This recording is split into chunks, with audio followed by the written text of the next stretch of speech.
Hi, the Brisbane Broncos are 14-9 after beating the Cowboys 38-30 on Saturday night and now sit fourth on the ladder with their destiny in their own hands. And you take the 2 points and be glad for it, winning a 68-point shootout. This was never going to be an easy game for the Broncos. The Cowboys' last game of the season, they were celebrating the 10th anniversary of the 2015 title, Hunt being the only remaining Bronco from that team, the entire Cowboys team living in my nightmares. And this game was two things: a classic rivalry game, the Cowboys running through the tape to finish their season with a bit of pride and the hope that next year might be different. Maybe after those wins against the Knights and the Tigers, they're better than you think. Scott Drinkwater and Jason Taumalolo have been incredible to finish the season and remain so in this game. Dearden and Cotter too. And despite the fact they're not playing finals, they are one of the most elite attacks in the league. And part of that is true and a glimmer of hope for Cowboys fans next season. You've got talented players that can attack from anywhere on the field, just defensively you need to figure something out. This game was also narrative redemption. Since the Broncos suffered disaster in Melbourne, the low point of their narrative arc, they've spent the last few games facing up against the common issues that cause them to lose games during this season, looked them in the eye and defeated them. No longer do they fall apart once they have two quick tries scored against them, and no longer do they get out to a lead, fall out of gear, and never get back. And that meant that there was one last obstacle to conquer: dumb errors, penalties, and six agains. I said during the preview that the Broncos needed to avoid falling into those bad habits of play because it creates the kind of chaos that the Cowboys thrive in, and I was wrong. They needed to fall into those bad habits to prove that they've changed, that they don't fall apart because of their own issues. At their worst this season, the Broncos have absolutely loved giving away a penalty to let up the pressure that they built in attack, or a six again on fourth tackle defending their own line. The role players have watched Haas and Carrigan make 3 straight tackles and gone, watch this, immediate six again. And Haas especially has watched all his good effort wasted in seconds. What I forgot was that we're on the hero's journey. We're doing the monomyth, baby, and you can't expect to move past your demons without confronting them. You need to fight the mini-bosses that beat you at the start of the game before you move on to the big bad. So, can you win with less possession, worse completion, going 10 minutes without touching the ball, having fewer offloads, a 55% kick defusal rate, 4 more errors, 14 from the back 5 and 5 from Walsh alone, while conceding 3 more penalties and 3 more ruck infringement? Traditional wisdom says no, but the Broncos defy that to score 38 points to win the game. They also record 11 line breaks to Cowboys 4 and break 17 more tackles than the Cows. I don't know if they even played that well.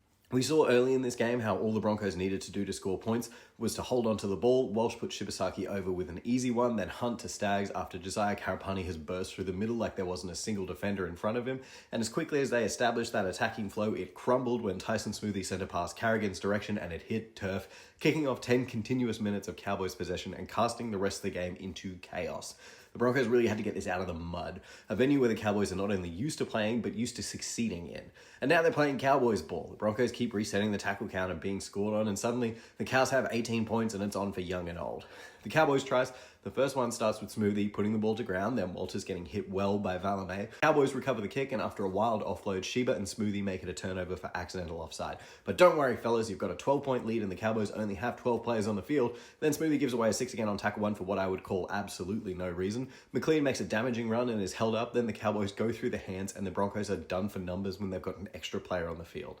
The Broncos defense was too slow to react to this. It's up and slide, but the slide doesn't really happen. The spacing is all too tight between Hunt, Walters, and Sheba. Walsh is still jogging as the ball's going through the hands, but they have to recognize better that Drinkwater is a pass away from Dearden and everyone's in danger. And I don't know if it would have done anything, but having the fullback sprinting over might have changed something. Probably not, since every Broncos player was jogging and it looks like a training run when Valame goes over. There is one player trying to get out right, which was Tyson Smoothie, and Walsh shoves him back in kind of a, hey, someone needs to stand here because otherwise Reece Robson will go straight at that space. A fact the Broncos will forget later. Set after points, Clifford puts in a really difficult kick for Mariner and makes him come forward into every Cowboys left side player and he spills it. Clifford made a tough night for everyone under the ball in that game. Then in a tackle with Carrigan and Haas, Pakes gets his hand on the ball and rips upwards and doesn't even protest the call for a challenge. And then Robson sets this try up very nicely. He sends Cotter right to Carrigan and Jensen. Haas is floating around but not involved. He goes left to send Taumalolo at Ricky and Pakes. And then at the play of the ball, he's got McLean and Cotter set up right. Cotter's already running at Walsh, so Ricky's gone before Robson's thrown the dummy. Haas is off the line and Pakes can't stop him.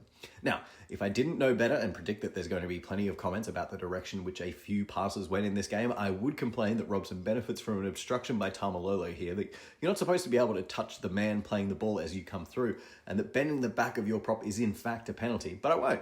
Good work by Robson, he just completely plays the defense there. Now, the game's tied and they get back into a bit of a back and forth, both teams going well up the field and turning it over often. Then Walsh puts a grubber way long and gives up a 7-tackle set, which I trust him with the ball there, and in fact anywhere on the field at any point in the tackle count. Just, wish he hadn't done that, because it gets the Cowboys up the field and suddenly Nanai is throwing an offload off the deck that takes a fortuitous bounce for Clifford. And again, it's chaos, it's Cows ball, they're thriving in it and they've scored 18 unanswered to take the lead. Those are probably all leading causes of Madge blowing up deluxe in the sheds at halftime. And when the game starts getting away from the Broncos and they move away from their game plan, they have a tendency to let their opponent dictate how the game is going to be played. And when the Cowboys are going the length of the field and scoring insane tries, hey, that's basically the game that the Broncos wanted to play the whole time anyway. Here's a 20-meter cutout from Walters to Carapani, who's been absolutely devastating off that left foot in the last few weeks. Hope no one's noticed that. And the Broncos go bang bang with 2 tries and into the sheds after Walsh sees Walters pass and thinks, cool, let me throw a 20-meter cutout, but also falling down with a defender jamming in. Just get it out to Mariner, then back up and score the try for good measure. It's a great run by Mariner too, and making a pass at full sprint like that is something that he didn't always get right last year, but I mean, Walsh, nothing phases him anymore. He had a few errors in that first half, some negative play, and still nothing. Not the time on the clock, Purdue rushing to close the space down, not the fact that he's falling, stops him from taking the chance to set up Mariner. The man just loves scoring.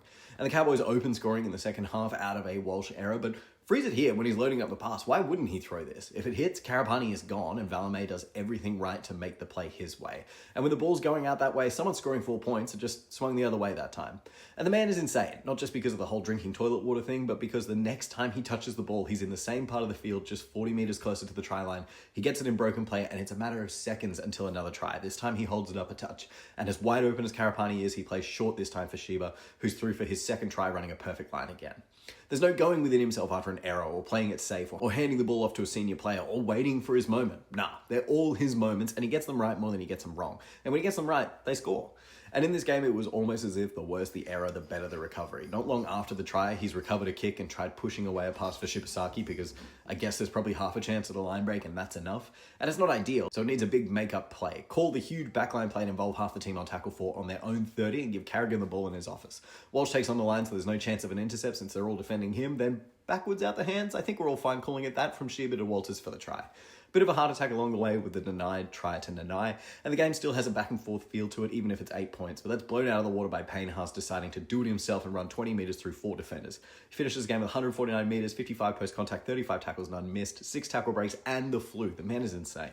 These last few weeks have all been a bit Walsh-centric because of all the tries he scored and set up, but those couple of weeks rest for Haas seem to have done plenty of good. Even if his back's still not 100%, the man's just unstoppable. No other forward is playing anywhere near his level right now. We're just watching him changing the position entirely. What kind of player can do this at the end of the game when he's carrying injury and illness and the entire franchise on his back? Katoni Staggs, the action kind of went away from his edge in the second half, but I think he played a near-perfect game. 14 made tackles, none missed, plus a cool 167 run meters and 5 tackle busts.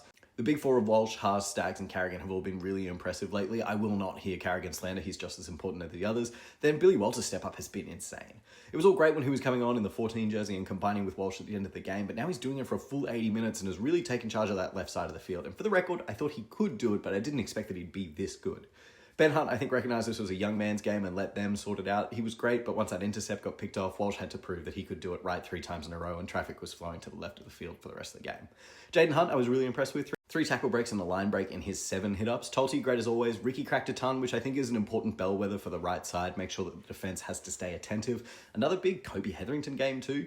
Piakura came back and didn't get a HIA, which is fantastic. That's all we needed. He also did get a weird penalty against him. Bit of a Piakura special. Really, the only guy who I'm coming out of this game uncertain about, and I suppose that brings us to the ticker gutless index, is James Graham's strongest soldier, Tyson Smoothie.